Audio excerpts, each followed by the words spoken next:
അല്ലെങ്കിലും ഇവളുമാരെയൊക്കെ കൂട്ടിയിട്ട് dance practice തുടങ്ങാൻ പോയ എന്നെ വേണം തല്ലാനായിട്ട്. നമ്മൾ കസിൻസ് മാത്രമേ ഉള്ളൂ കേട്ടോ ഇത്. നമ്മൾ വിചാരിച്ചു എന്താ കല്യാണമൊക്കെ ആയില്ലേ, ഡാൻസൊക്കെ പഠിച്ച് തുടങ്ങാം എന്ന് ഓർത്ത് ഡാൻസ് കളിക്കാൻ വേണ്ടി സ്റ്റാർട്ട് ചെയ്തതാണ്.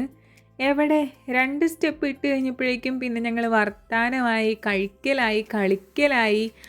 അങ്ങനെ സമയം പോയതേ അറിഞ്ഞില്ല കേട്ടോ. ഇങ്ങനെ എത്ര പേർക്ക് റിലേറ്റബിൾ ആണെന്ന് എനിക്കറിയില്ല. നമ്മൾ കസിൻസ് അല്ലെങ്കിൽ ഫ്രണ്ട്സ് കൂടിയിട്ട് എന്തെങ്കിലും ഫംഗ്ഷനൊക്കെ ഡാൻസ് പ്രാക്ടീസ് വെച്ച് കഴിഞ്ഞാൽ ആ ഒരു മുഹൂർത്തത്തിൽ മാത്രമാണ് നമ്മളത് പ്രാക്ടീസ് ചെയ്യുള്ളൂ. അതല്ലാതെ ഫുൾ ടൈം നമ്മളിങ്ങനെ കളിച്ച് ചിരിച്ചിരിക്കും. അപ്പോൾ അത് തന്നെയാണ് ഇവിടെ അരങ്ങേറുന്നതും. അങ്ങനെ ദാ കളിച്ച് കളിച്ച് സ്ലൈസ് വരെ എത്തിയിട്ടുണ്ട്. ഇതിങ്ങനെ കളിച്ച് ആവേശം കയറി കഴിഞ്ഞപ്പോൾ ഞാൻ അറിയാതെ ഒന്ന് പറഞ്ഞു പോയി, നിങ്ങൾ 2 ടീമായിട്ട് ഇത് കളിച്ചിട്ട് ആരാണ് ജയിക്കുന്നത് അവർക്ക് എൻ്റെ വക ക്യാഷ് പ്രൈസ് ഉണ്ടെന്ന് അങ്ങോട്ട് പറഞ്ഞു പോയി. എൻ്റെ ഗിഫ്റ്റ് കൂടാതെ വീണ്ടും സ്പോൺസർഷിപ്പൊക്കെ ആയിട്ട് അച്ചാച്ചനും വന്നിട്ടുണ്ടായിരുന്നു കേട്ടോ. അങ്ങനെ ഞങ്ങൾ കളി സ്റ്റാർട്ട് ചെയ്തു. ജയിച്ച ടീം ഇവരുടെയാണ്. ഇവർ ജയിക്കുന്ന നിമിഷങ്ങളാണ് ഇപ്പം നിങ്ങൾ കണ്ടുകൊണ്ടിരിക്കുന്നത് കേട്ടോ. സ്ലൈസ് 7 ടൈംസ് വരെ കളിക്കാന്നുള്ളതായിരുന്നു നമ്മുടെ ഗെയിം. അങ്ങനെ ഈ 2 ഫ്രണ്ടിലിരിക്കുന്ന ആൾക്കാരെ സമ്മാനത്തിന് അർഹരായിട്ടുണ്ട് കേട്ടോ.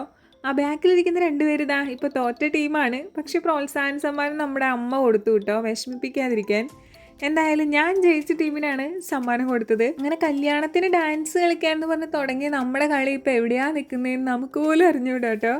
പക്ഷേ ഇതൊക്കെ ഒരു ഫണ്ണാണ്. കസിൻസ് കൂടുമ്പോൾ അല്ലെങ്കിലും നമുക്കൊന്നും പ്രീ പ്ലാൻഡ് ആയിട്ട് ചെയ്യാൻ പറ്റില്ല. വണ്ണെടുത്ത് വെച്ച് അങ്ങനെയാണ് എപ്പോഴും കസിൻസ് ഉള്ള ഗ്യാങ്. അപ്പോൾ നിങ്ങൾക്കും കസിൻസ് ടീമിൽ മെമ്മറീസ് ഉണ്ടെങ്കിൽ ഷെയർ ചെയ്യാൻ മറക്കണ്ട കേട്ടോ.